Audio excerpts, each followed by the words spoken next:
प्रथमे पहलगाम रे आक्रमण एवं परवर्ती मुहूर्त ऑपरेशन सिंदूर तेबे यार भितर पाकिस्तान रे तीव्र उत्तेजना देखा देइछि। भारत मध्य चापा उत्तेजना देखा देइछि। एई जो देश विरोधी जो आतंकवादी माने भारत मध्य रहिचंदी एवं मध्य धर्मांतरीकरण नारे जो विवाद सृष्टि करबा जो विभाजन सृष्टि करबा चेष्टा करुथिले ताहाकू मोदी सरकार कड़ा जवाब देइछि एवं ताकू समर्थन देइचंदी पूरा देशवासी एवं जो भारतीय लड़ुआ सैनिक माने आज देश पई लड़ी वीरगति को प्राप्त होइचंदी से मानक उद्देश्य रे आज सारा देश रे से मानकू श्रद्धांजलि ज्ञापन करा जाउची एवं यार प्रभाव सारा देश रे देखा मिलुची। तो वर्तमान आमे अछु कटक सहर रे एवं कटक सहर रे एठी हिंदू सेना पक्षरु एक समूह दीपदान कार्यक्रम करा जाइछि जो परिप्रेक्षी रे कि एटा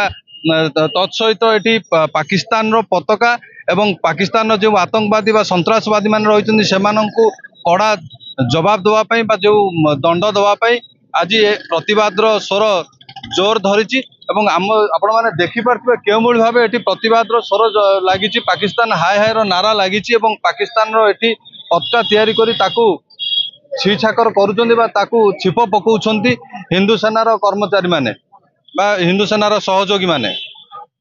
तबे आसंतु आमे से हिंदू सेनार किसी कर्मकर्ता पाखु प्रतिक्रिया रखा। सौमित्र लेंका राज्य संपादक हिंदू सेना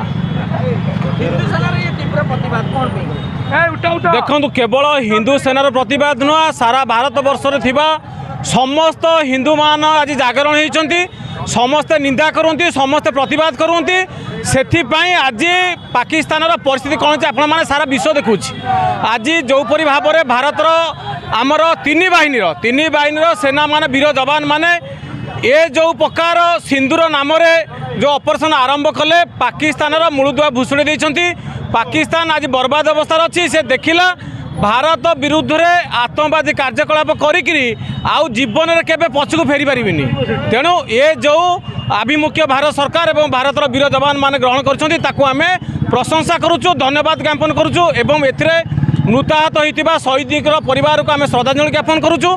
प्रभु जगन्नाथ पाखे प्रार्थना करूछु आगामी दिन में आम भारतर कौन वीर जवान मानकर किसी क्षति न हो तांको भगवान सुरक्षा दियंतु एवं ये जो लड़े जो भारत सुनिश्चित विजय लाभ कर। धन्यवाद। जय जगन्नाथ। राउत हिंदू सेना राज्य सभापति।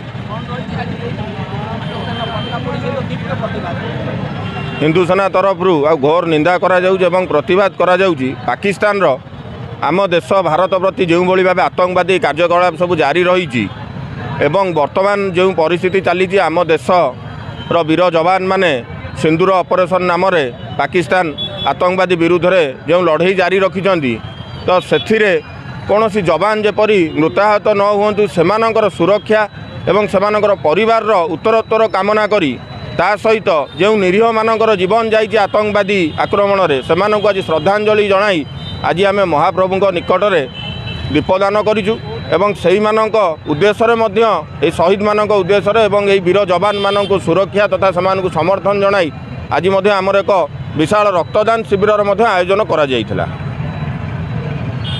पाकिस्तान माने जिते शीघ्र आम देश दूरे जातु आमको से संघर्ष करा पड़ो। आम सबू जनतावासी एकजुट होगी समस्त को गोटे गोटे आम हिंदू सेना आमको समस्त को जवान होगा पड़ो समस्त को जवान होगी पाकिस्तान मानक भारत अच्छा हाँ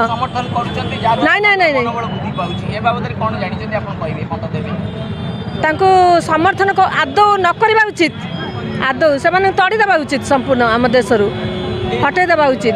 आज वीर जवान को उद्देश्य दीपदान मनोबल वृद्धि वीरगति प्राप्त होता समस्त आम मन भर समस्त भर से जवान मन आसू एकजुट हो आम केमी समस्त पाकिस्तान मान को हटेबा ये दृढ़ मनोभाव दृढ़ संकल्प दृढ़ निष्पत्ति आम भर रहू। जय जगन्नाथ। शुणिले प्रतिक्रिया हिंदू सेनार कर्मकर्ता मानकर बा विभिन्न नागरिक मानकर।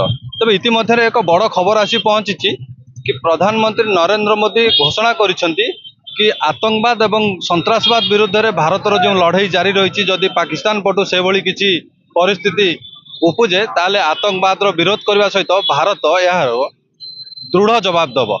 तेबे इतिमध्य पाकिस्तान भयभीत होई अमेरिकार शरण पशिची एवं अमेरिकार जे राष्ट्रपति रही डोनाल्ड ट्रम्प से ट्वीट करी जणाइछन्ति जे युद्ध रे विराम लगेवा पई। तेबे युद्ध रे विराम लागुची सत किंतु देश सारा प्रतिवाद स्वर तीव्र होईची।